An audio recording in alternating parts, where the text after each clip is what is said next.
Today we're going to make a video, just a little plain simple video of how DNA affects breeding in purebreds. I'm Barb. And I'm Liselle. Okay, so here we are again. Welcome to episode 2. Yeah, so in today's episode we want to talk about upbreeding. So we have got our purebred here. And we have got our Shetland cross here, yeah? Yeah. So, I mean, it could be a Shetland Timor cross. Could be, yep. We're It going to could be call the brown. anything. The 5 brown ones are representing the other breed. And to keep it simple, we've just made them all the same colour. Okay, So we're going to breed them. Yeah. There you go. Whoopie-doo! Yay! We're having a lot of fun there. Okay. All right, and we're just going to randomly choose 10. 2, 4, 5. Whoops. That wants to stay here. 5, 6, 7, 8, 9, 10.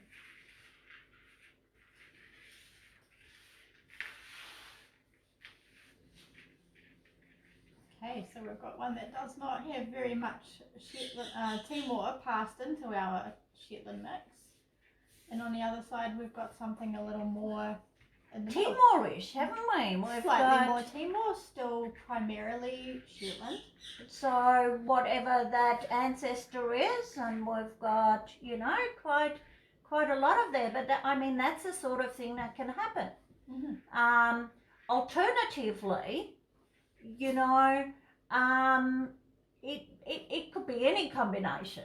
You know, we could, we could cross those two together again, and it could, you know, see what ends up. Randomly select 10, 2, 4, 6, 7, 8, 9, 10.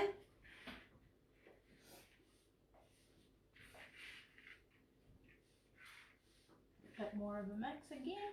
We've got a bit more of a mix again. Yeah, so it's pretty random. Yeah, it is. So what happens though, we've got these two, let's say these two are fillies, right? And we want to upbreed or downbreed to another breed. So we have got this mixture.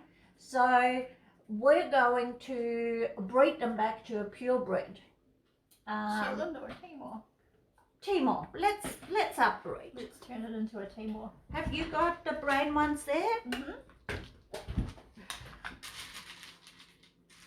Now don't forget, we have got to have the ancestor here, so let's use a different colour, because no breed is 100% pure, so, you know, So this is our Timor stallion added to the mix here. Alright, we'll breed it to number 1. Ooh! Now what? We'll randomly select 10 again. 2, 4, 6, 7, 8, 9, 10. So we've got some ancestral traits from both of them, and but we are looking more Timor. We are looking at more Timor here in mine. It's got 60% Timor, and you know, 30% Shetland and 10% of ancestral type things still. We'll remove that one because that's a cross. So that's our offspring there. So that is our, is it a second generation? Where we've bred a cross back to a pure, that's your second generation. Our second generation. So if we were to breed it back to a purebred again.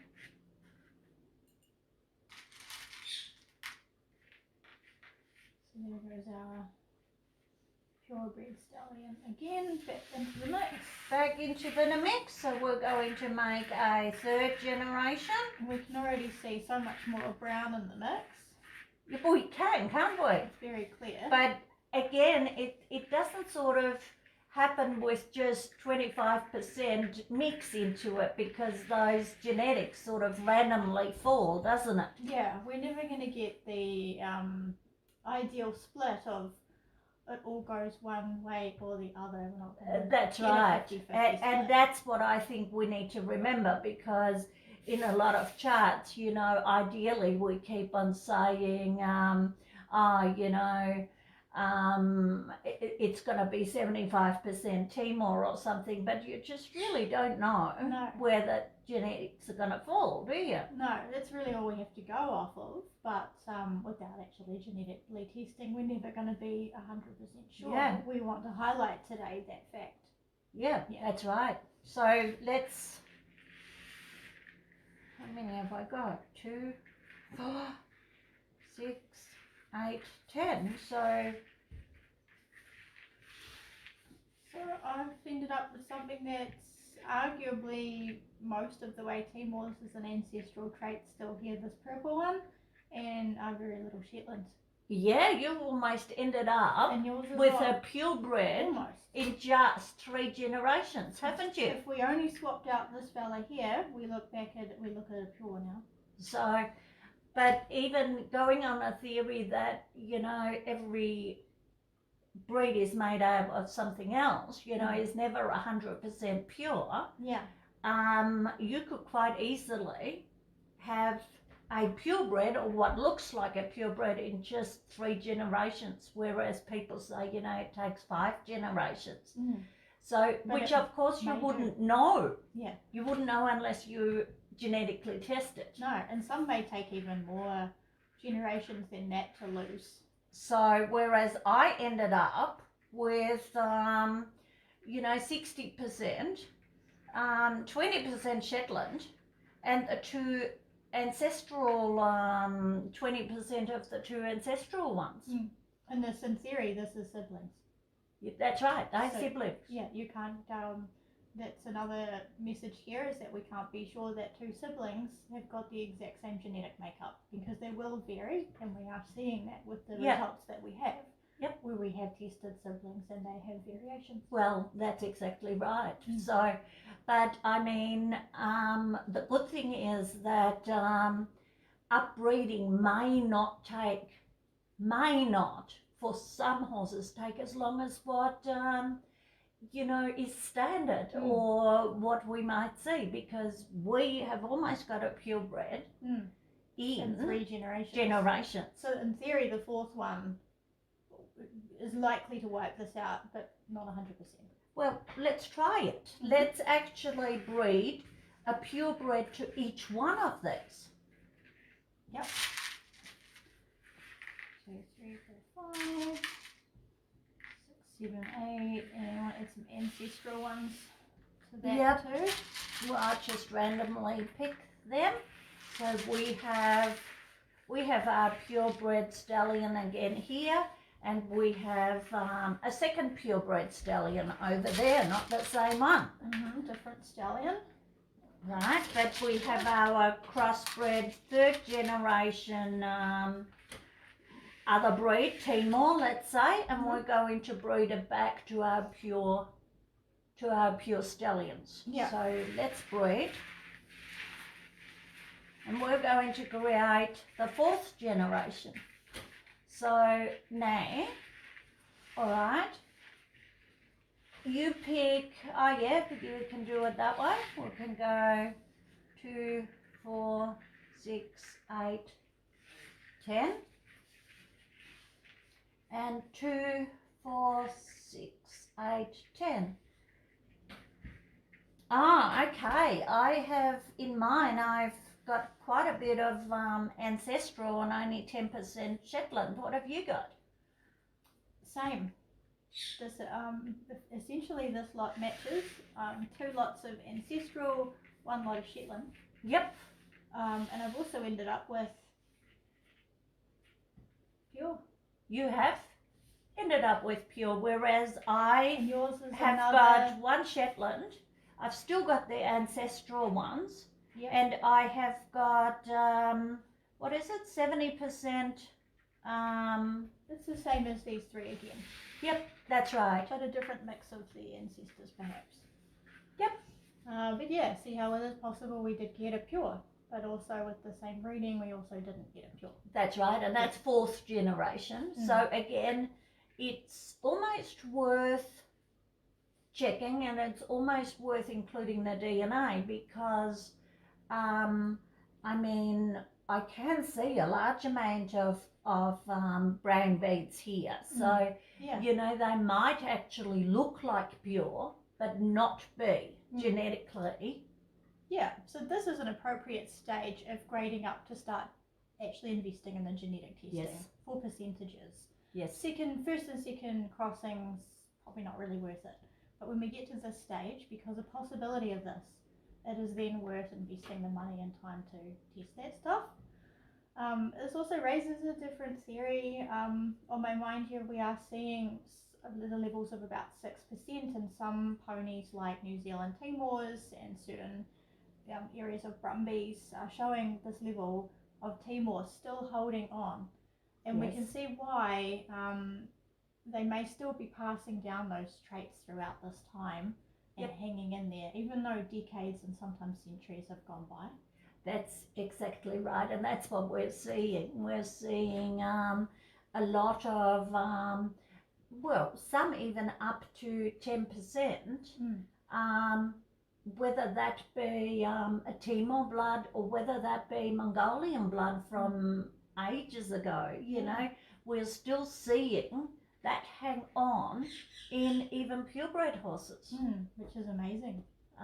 This is showing us why seeing a percentage of Timor blood still showing up in a breed does not mean that a purebred was added 5 or 6 generations ago. Yes, that's right. So now let's go to say our last one, because they say it takes 5 generations to either lose a breed or breed up, right? Yeah. So we only really need one of those because they sort of made up the same. Yeah.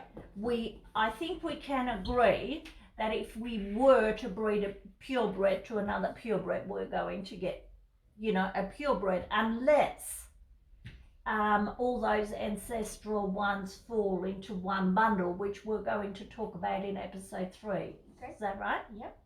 All right, so let's move that one out of the way, and let's keep that one and breed it back to a purebred. So this one again? No? Well, yeah, but that's the brother. We're not going to want to do any inbreeding, so I think we really ought to. Start with a different one. Yes, because we can also talk. You've got the breed there. Shall we pause it and introduce a new episode? So, no, we're just going to show the last of what happens breeding to purebred, and then in the next episode we'll talk about what happens with those original ones in episode 1, where we're talked about, you know, when all the ancestral ones fall in together. All right, so we've got our cross here, we've got a purebred here. We're going to breed them together.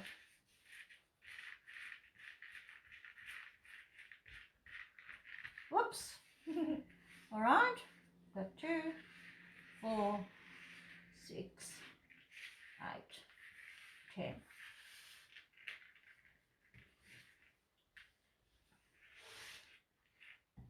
So I've ended up with a bit of Shetland, a bit of ancestral,